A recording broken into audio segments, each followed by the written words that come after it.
संभल से हमारे संवाददाता जतिन हमारे साथ जुड़ गए हैं। जतिन, आज संभल में शोभा यात्रा निकलेगी, एक दूसरे को रंग गुलाल लगाया जाएगा। 46 साल बाद एक लंबा इंतजार सनातनियों का पूरा होगा। सुरक्षा के क्या कुछ इंतजाम है? बिल्कुल, देखिए बॉक्स सिक्योरिटी में ये जो पंक्तियां जिसको शोभा यात्रा भी बोली जा रही है वो निकलेगी। सुरक्षा कर्मियों का घेरा उसके अंदर होगा। 7 पीएसी की कंपनी इस पूरे मामले में तैनात की गई है। तकरीबन 1.5 से 2 किलोमीटर का ये पूरा जो स्ट्रेच है वो रहने वाला है। लेकिन सुरक्षा के लिहाज से सीसीटीवी कैमरों को इंस्टॉल किए गए हैं और लगातार सीनियर ऑफिसर्स उसकी निगरानी करते नजर आएंगे। इससे पहले अमन कमेटी की जो बैठक है वो लगातार की गई है। तकरीबन 11:30 से 12 बजे के आसपास ये शोभा यात्रा पंक्तियां जिसे बोला जाता है वो शुरुआत होगी। इसमें जो हिंदू समाज के लोग हैं वो रंग गुलाल खेलते हुए एक तरीके से 1.5 किलोमीटर की यात्रा बिल्कुल 1.5 किलोमीटर की यात्रा जतिन, और दशकों बाद संभल में सनातनी रंग देखने को मिलेगा। एक लंबा इंतजार आज पूरा होने जा रहा है। इन खबरों के बीच हमें रुकना होगा। नफरती बेचैन, जी हाँ, क्रिकेट में भारत की जीत के बाद मध्य प्रदेश के महू में बवाल होता है। इस कदर उत्पात मचाया जाता है कि पत्थरबाजी होती है। वहां पर माहौल खराब करने का प्रयास होता है। जीत का जुलूस निकाल रहे लोगों को परेशान किया जाता है, डराया जाता है, जमकर मोटे पत्थर फेंके जाते हैं। पथराव के बाद महू में आगजनी और बवाल। हालात बिगड़ने के बाद पुलिस ने मोर्चा संभाला है। तस्वीरें आप देखिए, ये तस्वीरें इसलिए है ऐसी डरा देने वाली क्योंकि यहाँ पर भारत ने जो जीत दर्ज की थी दुबई के इंटरनेशनल स्टेडियम में, खिताब जीता था, उसके बाद यहाँ पर एक अलग ही माहौल दिख रहा था। लेकिन कुछ नफरती लोग बेचैन हो गए।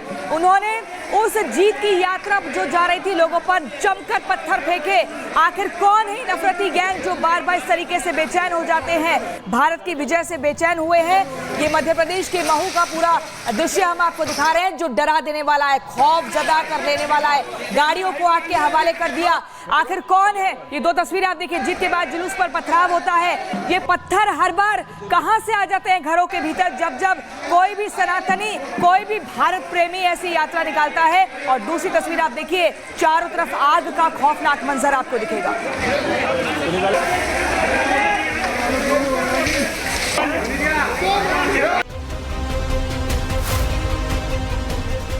दुबई में कीवियों को 4 विकेट से जीतकर team India champion of champions बनी। रोहित की टीम ने जैसे ही चैंपियंस ट्रॉफी पर कब्जा किया, पूरा देश जश्न में डूब गया। जगह जगह लोग घरों से बाहर निकलकर तिरंगा लहरा रहे थे, लेकिन ये जश्न खास समुदाय को रास नहीं आ रहा था। तस्वीरें मध्य प्रदेश के इंदौर की है, जहां महू में लोगों को ये जश्न नागवार गुजरा और कुछ लोगों ने विजय जुलूस पर हमला कर दिया। कुछ पल पहले तक जिन सड़कों पर जश्न की गूंज थी, भारत माता की जय के नारे लग रहे थे, वो माहौल अचानक ही हिंसा में बदल चुका था।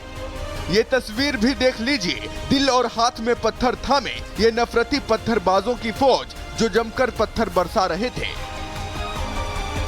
इतना ही नहीं, इन लोगों ने जुलूस में शामिल लोगों के साथ मारपीट की, गाड़ियों में तोड़फोड़ और आगजनी की, जिसके बाद पूरे इलाके में तनाव का माहौल फैल गया। पुलिस को जैसे ही इस बवाल की जानकारी मिली, मौके पर पहुंचकर तुरंत मोर्चा संभाला।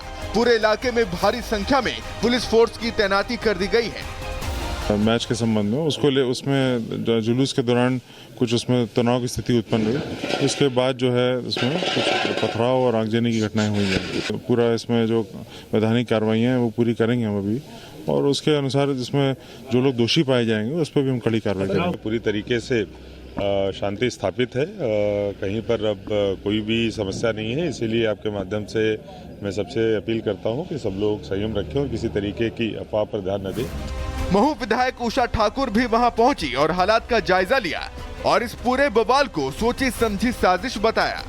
तो किसी ने बम अंदर की तरफ फेंका, सुतली बम था वो, और उससे पूरा धुआं उठा और पूरी सिचुएशन क्रिएट हो गई और सारे लोग पैनिक हो गए। इस तरह फिर वो बात बढ़ती चली गई। बस कुछ नहीं, बस मेरा तो कहना यह है कि मुझे समझ में ही नहीं आ रहा है कि ये जुलूस आखिर निकला कैसे, और दूसरी बात इस रूट से कैसे निकला।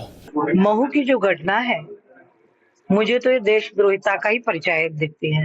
पहले तो जानबूझ के रास्ता डाइवर्ट किया, जिस रास्ते से जा रहे थे वहां एक 2-3 बाइक खड़ी कर दी, तो मजबूरन या रैली वालों को दूसरी जगह से जाना पड़ा। और जैसे ही अंदर गए, भयंकर पथराव, और ये सुनियोजित षड्यंत्र था। अब हालात कंट्रोल में है, लेकिन इस घटना के बाद सवाल भी खड़े हो रहे हैं। ये कौन लोग हैं जो टीम इंडिया की जीत को पचा नहीं पा रहे हैं? आखिर इन्हें जीत की जश्न में डूबना रास क्यों नहीं आता है? और इस नफरती षड्यंत्र का असली खिलाड़ी कौन है? Bureau report, Republic Bharat. तो सत्यविजय महू के रास्ते से हमारे साथ जुड़ गए हैं। सत्यविजय, बताइए आखिर ये महू में कौन है ये वो लोग, नफरती गैंग जिन्होंने माहौल खराब करने का प्रयास किया? क्योंकि जो बीजेपी की विधायक उषा ठाकुर है वो कह रही है कि सुनियोजित षड्यंत्र है ये। आखिर कौन है ये भारत की जीत के दुश्मन?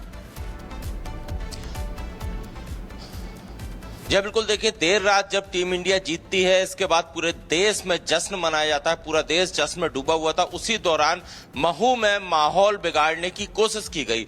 4 पॉइंट ऐसे हैं, 4 बस्तियां ऐसी हैं जहां से ये पथराव हुआ है।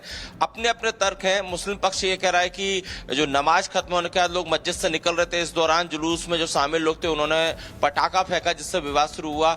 लेकिन भाजपा और स्थानीय लोगों का, भाजपा विधायक महू से जो है उषा ठाकुर, उन्होंने बड़ी बात कही है। उनका साफ तौर पर कहना है कि सुनियोजित षड्यंत्र था। बाइक लगाकर बैरिकेडिंग की गई, बाइक लगाकर रास्ता रोका गया। जो लोग जीत का जश्न मना रहे थे उनका रास्ता रोका।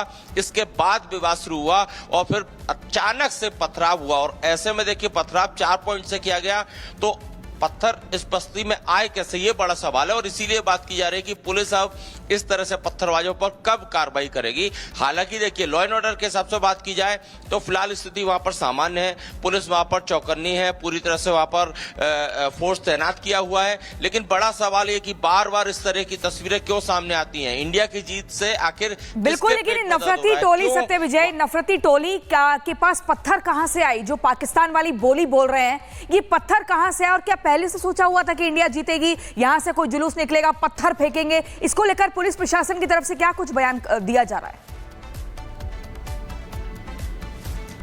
देखिए ये सवाल पुलिस प्रशासन से, जिला प्रशासन से किया गया कि आखिर इस तरह से अचानक 4 पॉइंट जो पुलिस ने बताए, चिन्हित किए कि वहां से अचानक से पथराव होता है। ऐसा कि उषा ठाकुर जो बीजेपी विधायक है वो भी कह रहे हैं कि अचानक से गाड़ी रोककर, बाइक अड़ाकर रास्ता रोका जुलूस का, उसके बाद अचानक से चारों तरफ से पथराव होता है।